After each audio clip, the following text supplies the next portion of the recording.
Welcome.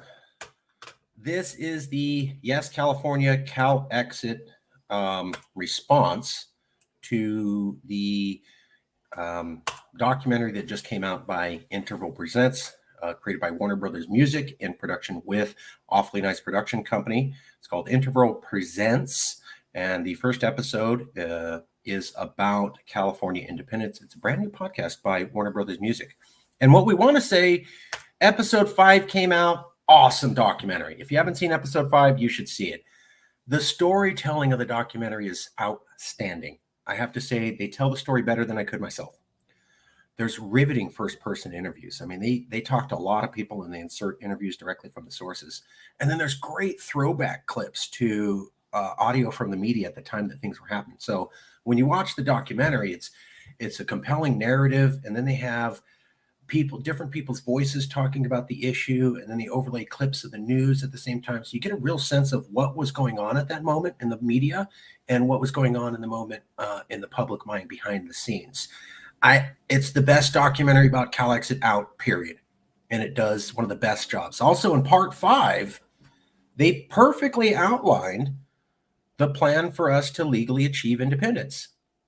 They got it right. Nobody's done that. First, you have a domestic vote. Second, you ask for permission to leave. Third, you have consent to the states.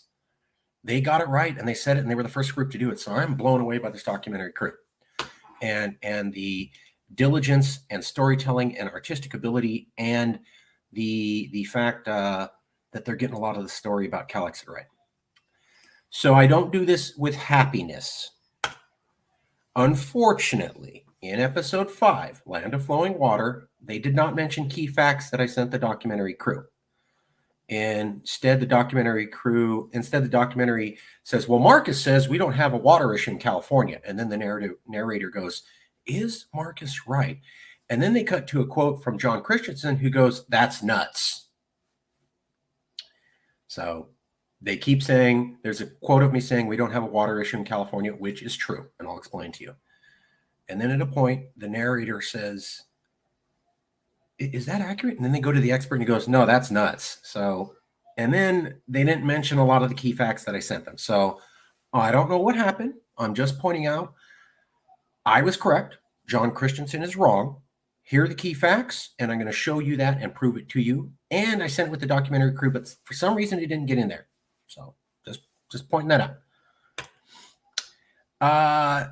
In the documentary, John Christensen, who's an expert, he writes for Boom Magazine out of UCLA, says that if California leaves America, we will lose the rights to this water. Then the host of the documentary later on says, this part of Calexit is not well thought out. So the documentary says, John Christensen says that I'm nuts because of my understanding of water.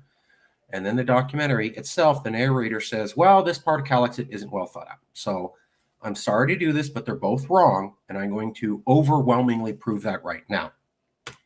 I'm also going to show you the email that I sent John Christensen, and I asked him if he was aware of these facts with all the citations. If I ever get a response from him, I'll make sure that you know, but yes, I told him. So here are some of the facts that the documentary completely missed. Number 1, they didn't mention that most of the water in California goes to agriculture, about 80%. And most of our agriculture goes to the USA. So if California seceded and they cut off water from the Colorado River, we would just divert water that went to ag for a domestic population. 80% of the water goes to ag. We have more water than we need to give to everybody. We don't have enough water to grow the amount of ag, ship it to America, and provide for a domestic population. But if push comes to shove in negotiations, we could simply not grow 90% of the fruits and vegetables that Americans want, keep the water here, and we would be able to give water to everybody in LA and grow all the food that we need to eat. And we have plenty of water to do that. That's a fact. And they didn't mention any of that. So I'm going to show you how that's true. Second fact they didn't mention, we could have had more water than we have now. Yeah, there's a drought, but Jerry Brown was planning 2 separate canals through the San Joaquin Delta. Gavin Newsom throttled that back to only 1 Delta canal. So we could have twice as much water going to LA now because there is enough water. The reason that we don't have both canals is because of environmental regulations. It's not because there wasn't enough water from the north. There's plenty of water from the north. Jerry Brown said this. Jerry Brown figured this out, and he figured out we can put 2 additional tunnels from the north coming to the south to increase the amount of water. They're about 60 feet wide in diameter. Newsom cut that down to 1 tunnel, which again proves the point. We have more water than we can use, but we won't build the infrastructure. That's not a problem of us having domestic water. So not mentioned. I mentioned it to him somehow. They didn't get in there. Another question. Didn't mention that the Colorado River is going dry and that the director of the Colorado River said people could not count on it. They also didn't mention that the Colorado River director said the situation was so bad, he kind of speculated that states might secede. Yes, he said that. Now, in the documentary, they go, well, if Calexit happens, we'd be cut off from the Colorado River. This isn't well thought out. And here's the point. You're not going to have the Colorado River anyways. It's going away. And the people who run it say that. And none of that was mentioned in the documentary. So you just hear LA's dependent on Colorado River. If we Calexit, we're going to get cut off from the Colorado River. And you don't hear any facts where the people who run the Colorado River saying that thing's going to die off anyways, don't plan on counting on it in the future. Completely omitted from the documentary. Finally, the 5th point, they didn't mention that actually it's a minority of the water LA uses actually comes from the Colorado River, backing up the point that we could simply redirect agricultural water to this, and et cetera. So let me show you some quotes. Then I'm going to show you the sources, and we'll go through all of this. So, quote, imagine this, it's 2030. The Colorado River, sapped by record high temperatures, is seeing its biggest reservoirs, Lake Powell, Mead, Plummet, to near dead pool elevations. To some water managers, this nightmare is far from fiction, and without immediate action, it could very well come true. Quotes, we are facing a water situation that hasn't been seen in California for over 1,200 years. Quotes, concerns are increasing as forecast models predict a 52% chance of shortage conditions at Lake Mead beginning in 2020. That's the lake that feeds the Colorado River. Water resource officials say some of the reservoirs fed by the river, the Colorado River, will never be full again. After a series of hypothetical legal losses, Kuhn's story ends with the upper basin leaders considering a possible secession from the United States to retain their Colorado River water. Kuhn is the Colorado River official who said that. So let me show you the proof so you can see. We'll go right over all this. So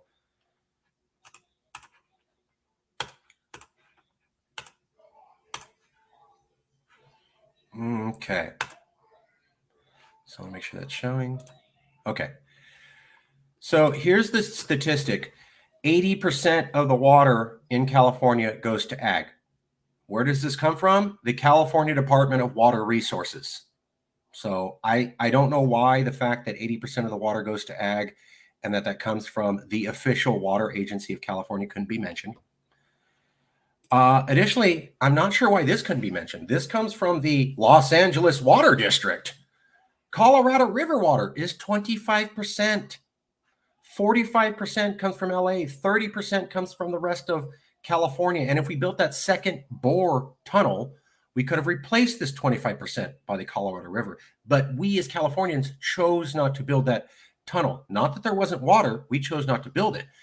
This picture of the fact that only 25% of LA's water comes from Colorado River was absolutely not mentioned in the documentary at all.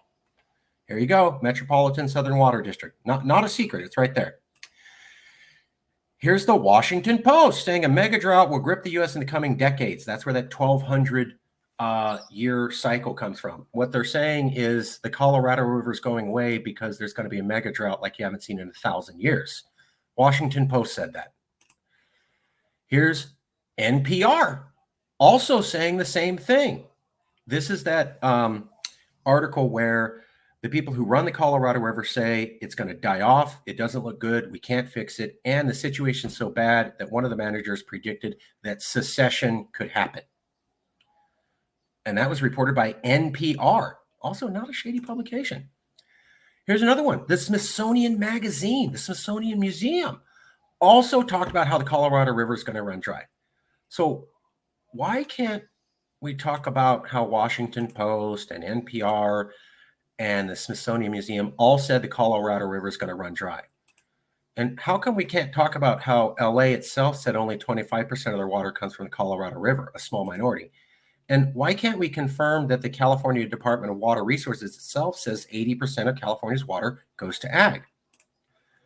Not alone. Here's Jerry Brown. Jerry Brown was going to create the tunnels, 2 separate tunnels to bring water. A way to move water around the Sacramento River Delta from the Pacific Bay Area.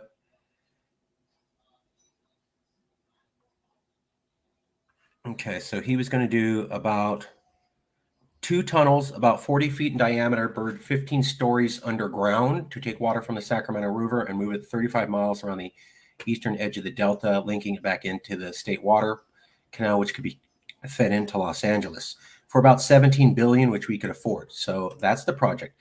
Instead of these 2 tunnels, we only built 1 tunnel. Why did we do that? Because Gavin Newsom said so. So we could have had 2. Newsom said no. And it's not because they ran out of water. It's because of environmental concerns about it could affect the wildlife. Okay. This is the documentary, Land of Flowing Water, full episode that, was not able to mention these key facts about water I just showed you. And content that may be alarming to some. Listener discretion is advised. And this is the documentary where they literally say, this part of Calexit is not well thought out. And then they keep posting a quote of me saying, there's not a water issue. And then they ask, is that right? And then they go to John Christensen, who says, that's nuts.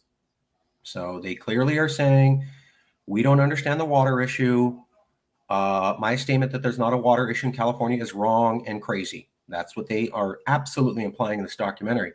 Well, if that's true, why couldn't you mention these facts? I mean, why couldn't you mention most of California's water goes to agriculture? Fact. You didn't mention that at all. Easy to find. You couldn't mention that the second canal could have been built and was shut down. Easy to find. You didn't mention that the Colorado River is going dry and we can't count on it at all. And the directors of the river said that. You didn't mention that Colorado River director said the situation is so bad he speculated secession may happen. You left it with the conclusion that, well, if California secedes, they'll be cut off from the Colorado River. So this part of Calexit plan is not well thought out. How so if the Colorado River is gone and it only provides 25% of our water? Not mentioned at all. They also didn't mention that a minority of the water in LA actually comes from the Colorado River. So I just showed you all these things. Not mentioned at all. I want to show you one more thing, though.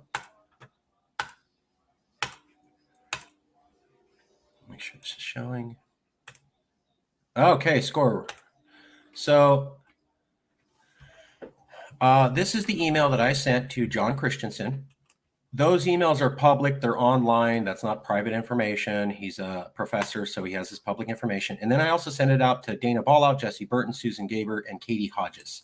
So everybody who produced the documentary and the expert who said that I'm a nut, I said, hey, I listened to your interview. And I said, you sounded great on the interview. That's me telling John Christensen, I think you sound great. Would you be willing to do a follow-up interview on water? And then I said, may we please discuss these topics that were not presented in the documentary? And then I list all 5. Underneath that, I provide references for everything. So my question to John Christensen was, you said that I was nuts, suggesting I didn't know what I was saying. So obviously, John Christensen, you're aware of these 5 issues, and you're aware of all of this research, and I still got it wrong. And if that's the case, just say so. Hey, Marcus, I know you brought up these 5 issues. I know you provided extensive citations for everything, but you're wrong. Here's why you're wrong on these 5 issues. What the documentary does now is not mention these 5 issues at all or any of the reference. I don't see how that's fair. And here's the smoking gun. So on Tuesday, January 25th, 2022, I sent the all the information to him, but I found this one recently. Here's where I said the Colorado River is going dry and it's horrible and it can't be fixed, and they're considering secession. They asked me 3 times about that. I told them 3 separate times, and I sent them the reference. And here's Dana Ballout on this exact date. Whoops. January 25th at 7:22 a.m. Hey, can I have that reference on Colorado River? So they were absolutely, Dana Ballout, part of the production crew, absolutely given this key reference, which was absolutely completely ignored. And this says the exact opposite of what John Christensen is saying. This says don't count on the Colorado River, and the people who run it say don't count on it, and they say the situation's so bad that you may want to secede. John Christensen says if we secede, we'll lose the Colorado River. All of this information about how the people who run the Colorado River say it's going to go away was completely omitted from the documentary, although the documentary crew specifically asked for it. I don't know how that happens either. As a side note, I want to point out John Christensen and I actually know each other. John Christensen was going to print an article on California's next century, which started the Calexit movement. And here he is. Yes, Marcus, go for it. We won't be able to publish your article until the new year, but it sounds interesting, and I'm very interested to read it. He's talking about California's next century 2.0. Thank you, John. So November 16, 2013 at 7:39 p.m., he emails me. I email him back November 18, 2013 at 11:32 a.m. John Christensen at Boom Magazine was going to print an article about Calexit when we were just getting started. Just a little interesting factoid. Now, a couple more things. I may not have mentioned this. I think I did, but if I didn't, that's my fault. Maybe I didn't mention it. But this is another reason why we don't have a water issue in California. We can build dams in wet coast areas because we have the technology to handle earthquake resistance. That is why all the dams are on the right side. So my point is this. If you look at the dam structure in California, almost all the dams are on the right side of California, where there's less earthquakes. And there's almost no dams on the left side of California, the coastal part, where it's super earthquake country. Well, recently in the last couple of years, they figured out how to do earthquake-proof dams. They never had this technology before, which is why in the 60s and 70s, we didn't build dams on the left coast because it was earthquake intense, and we built dams on the right coast where there was less earthquakes. Well, now the science has changed. We can build dams in earthquake countries. And the earthquake country on the left of California is where most of the water comes from, period. I'll show you all that right now. Here we go. Here's another reason why we don't have a water issue in California. So here is the state of California precipitation map. This comes from the state of California precipitation map. Blue equals wet, purple equals super wet. I will draw your attention to the top left of California. See that gigantic chunk in blue and those 2 big purple spots? That means more water than you can possibly handle, especially the purple spots. So notice that they're in the top left corner of California. Now let's take a look at this. This is a map of dams in California. Here's that top left corner. See how there's almost no dams? Top left corner, super wet, no dams. Super wet, no dams. If you look at this, see how all the dams are basically on the right side and not on the left corner? So if you look at the left corner of California, no dams. If you look at the entire right side of California, tons of dams. Here's why.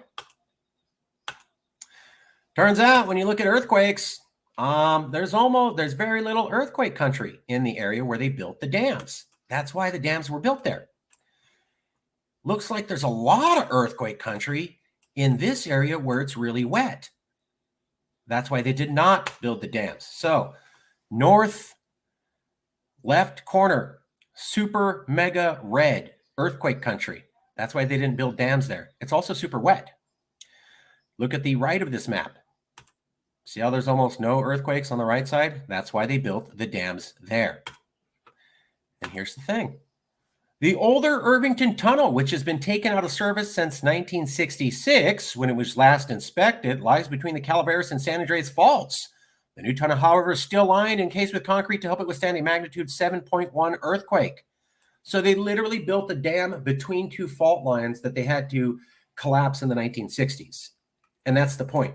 We didn't have the technology in the 1966 when they were building the dams to have earthquake-proof dams. Now we do.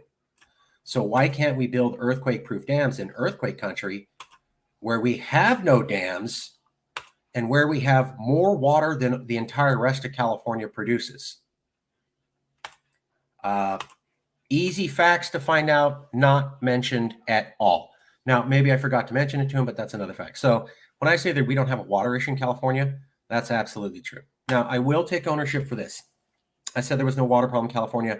I meant we have enough water for our domestic population and to grow enough food for us.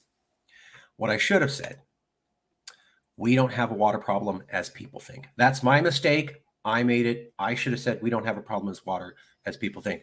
But I also just showed you that in an independent California, we have plenty of water, more than we need, and we can redirect it, and we can increase our flow, and we can't count on the Colorado River at all. And all of that was completely ignored and evaded in this episode. So I'm not sure why that happened, but I just wanted to point out to you that this episode got the water issue wrong. Really, really, really wrong. And I don't know why, but I sent them the facts and I just covered the facts with you. This is all publicly available information. Somehow, with all the research, it didn't get in. I don't know. Last two issues I want to point out in that episode. They're not really big issues. The documentary suggests, it does not say, that yes, California was looking for allies to fight a possible war against the United States to achieve secession.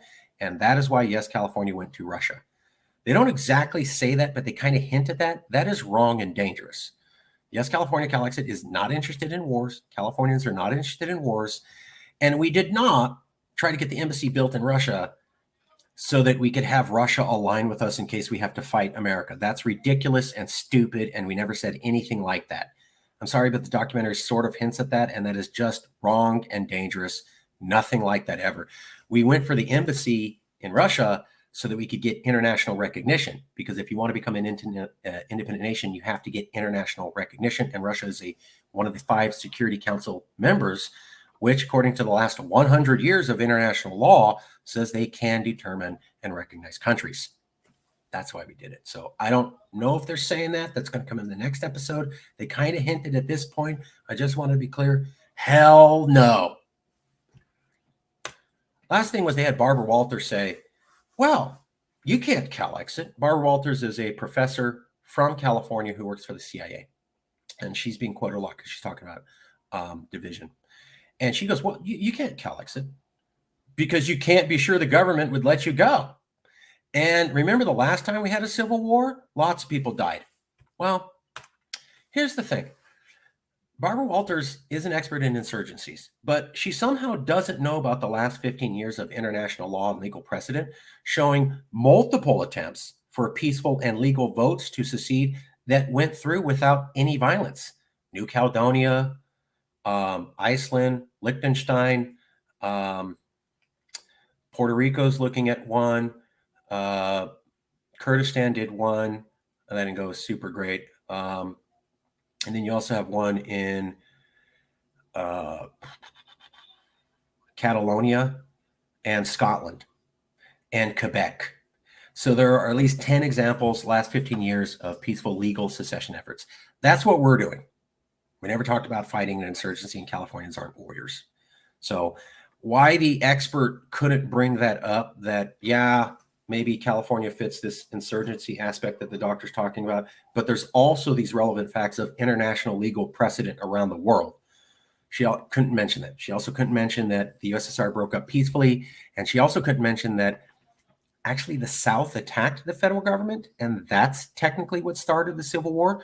Half of the southern states that formed the Confederacy weren't actually part of the Confederacy until after the South attacked Fort Sumter. That's what started it, was the South got guns and shot at federal officers. We're never going to do that. So her analysis is a little bit off. Now, again, did they say that? They kind of hinted at it. It's going to go into the next issue, but I want to be clear. Hell no. And boy, are you forgetting international legal precedent as an expert. And again, they couldn't cover those 5 issues. So I'll leave it to you to guess why the documentary company has done a great job on the documentary in covering Calexit, but didn't mention any of these facts that they were informed of, couldn't look up the additional facts, didn't mention them at all, and just had an expert say, no, you're wrong and that's nuts. I mean, NPR is covering this, Washington Post, California Department of Water and Resources.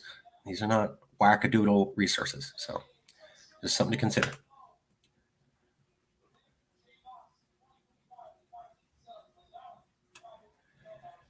Yeah, it was great. It was an amazing episode. And absolutely, I thought it was a great episode. I love the documentary. Please watch it. Boy, did they get things right about Calexit and getting our story right. It's just this one technical issue. And I didn't even want to do this video, but we can't have people say that we don't know what the hell we're talking about facts, because then that's the end of the movement. You know, these guys are harebrained and they don't, then we're done. So I had to say that's dead wrong. And here's the facts proving everything I said. And I didn't want to do this, but we can't have that. We cannot have people saying that we don't know our facts when we do.